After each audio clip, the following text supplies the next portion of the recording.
Good morning, students. Here we are going to study something about the mensuration. तो यहाँ आज हम लोग प्रश्न लिख लेते हैं जहाँ पर दिया गया है तो find the volume of metal used in making 1 metre pipe of the external radius 3 centimetre and width 0.5 centimetre. यहाँ पर देखिए आप लोगों को एक पाइप का फिगर ड्रॉ कर लेना है, करिएगा तो ठीक है, नहीं करेगा तो भी सही है। तो यहाँ पर जो पाइप का जब फिगर ड्रॉ कीजिएगा तो उसका कुछ इंटरनल रेडियस होता है जिसको हमने जो है RI के रूप में रिप्रेजेंट किया है। अगर इसका आउटर अगर देखिएगा उसको हम लोगों ने R0 के रूप में रिप्रेजेंट किया है। ये बताता है आउटर रेडियस। हमें क्वेश्चन के अनुसार जो है एक्सटर्नल रेडियस के बारे में जानकारी दे दिया गया है। इट मींस दैट R0 के बारे में वैल्यू हमको 3 सेंटीमीटर मिल चुका है। और जिसका जो थिकनेस, अगर कोई पाइप को देखते हैं, अगर इसी को देखा जाए तो इसका कुछ थिकनेस होता है। जैसे अगर ये हॉलो सिलेंडर है तो सॉलिड सिलेंडर है, अगर इसको हॉलो सिलेंडर मानेंगे तो इसका कुछ थिकनेस होगा। तो उस थिकनेस को हम लोग विड्थ के रूप में रिप्रेजेंट करते हैं और विड्थ का वैल्यू जो है वो 0.5 सेंटीमीटर है। तो यहाँ पर विड्थ का वैल्यू 0.5 सेंटीमीटर है, तो इसके द्वारा आप जो है RI का वैल्यू निकाल लीजिएगा जो कि इंटरनल रेडियस के रूप में आपको रिप्रेजेंट कर रहा है। तो RI इक्वल टू क्या होगा, R0 माइनस विड्थ। तो 3 माइनस 0.5 इट मींस 2.5 सेंटीमीटर। और आपको हाइट ऑफ द पाइप दिया हुआ है। इस कहने का मतलब अगर ये सॉलिड है, इसको अगर हॉलो के रूप में अगर कंसीडर करते हैं तो इसका जो ऊंचाई है, ठीक है, ये हाइट के रूप में आपको दिया हुआ है 1 मीटर। और 1 मीटर का मतलब क्या है, 100 सेंटीमीटर। ठीक है, तो हाइट बराबर 1 मीटर बराबर 100 सेंटीमीटर।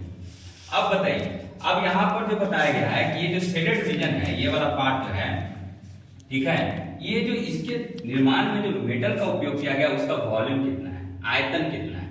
तो आपको जैसा मालूम है volume of the metal use क्या होगा, formula pi r square H. Formula आपको जानते हैं कि वॉल्यूम ऑफ सिलेंडर का फॉर्मूला क्या होता है, volume of cylinder is equal to क्या जानते हैं आप लोग, पाई आर स्क्वायर एच। तो यहाँ पर हम लोग क्या करेंगे, क्योंकि ये हॉलो सिलेंडर है, हॉलो पाइप है, तो यहाँ पर आपको ये क्या होगा, pi R0 square H minus pi RI square H. यहाँ से पाई एच को कॉमन निकालेगा, R0 square minus RI square, pi H common. और जैसा कि आप लोग जानते हैं a square minus b square बराबर क्या होता है, a square minus b square बराबर जानते हैं आप लोग a plus b into a minus b। तो यहाँ पर उसी चीज को अप्लाई करते हुए हम लोग जो है R0 plus RI into R0 minus RI सभी वैल्यूज को अगर हम पुट करते हैं, h वैल्यू को, R0 वैल्यू को, RI वैल्यू को, तो आफ्टर ये सब पुट करने के बाद और कैलकुलेशन करने के बाद आपको जो नंबर मिलने वाला है वो क्या है, 864.285। ठीक है, इसको हम लोग क्या लिख सकते हैं, 864.29 सेंटीमीटर क्यूब। तो आपको यहाँ से क्या प्राप्त हो गया, volume of the metal used in this making pipe, जो कि कितना वैल्यू है, 864.29 सेंटीमीटर क्यूब। अब देखिए उसी तरीके का एक और क्वेश्चन यहाँ पर आता है। दूसरा क्वेश्चन जो है, जो दूसरा क्वेश्चन कहता है कि find the surface area of A hollow cylinder of the internal radius 3 centimetre width 0.5 centimetre and height 7 centimetre. यहाँ पर देखिएगा, यहाँ भी उसी तरीके का कंडीशन, ठीक है, यहाँ भी अगर आप देखिएगा तो उसी तरीके का कुछ कंडीशन है।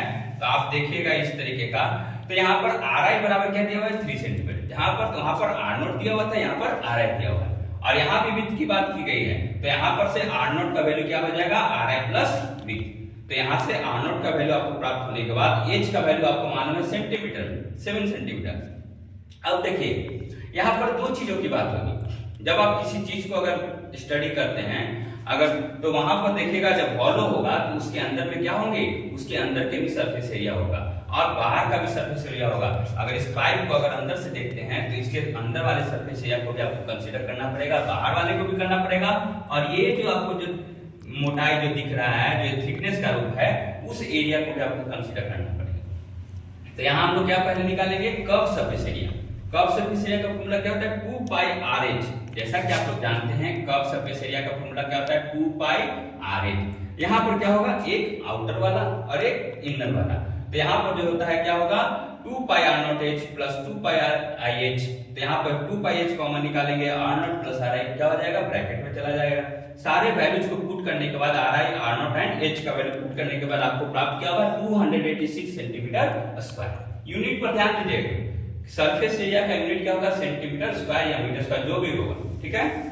अब यहाँ पर बेस सरफेस एरिया की बात, जब कोई सिलेंडर है तो उसका दो बेस होगा, एक लोअर बेस और एक अपर बेस, इसको टॉप बेस बोला जाता है।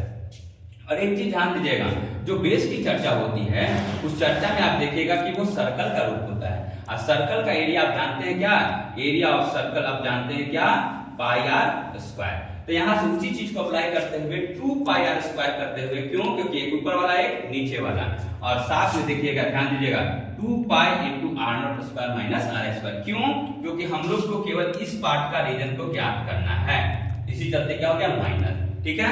तो 2 pi R not square minus are square, 2 pi सब वैल्यू को पुट कीजिए, और a square minus b square बराबर आप क्या जानते थे, a plus B into A minus B.